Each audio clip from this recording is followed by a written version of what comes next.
Palengke day muna ang Tito Otits mo par, kaya tara, samahan nyo ako. Inuna ko na tong mga source ko ng gulay, yan, bumili tayo dyan. Tapos dito naman tayo sa mga general merchandise, shoutout sa mga mabibisa ako ritong mga source, lalo dyan kay ate.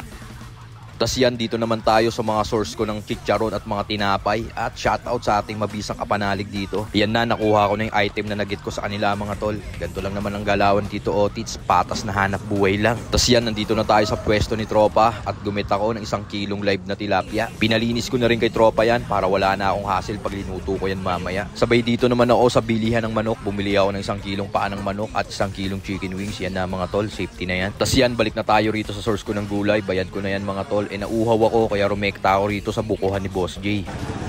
Boss J wala. Buko tayo mga tol.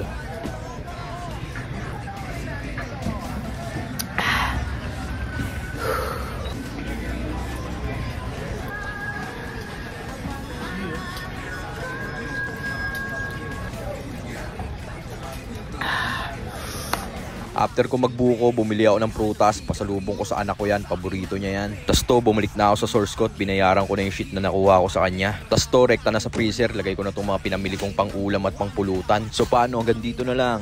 Peace!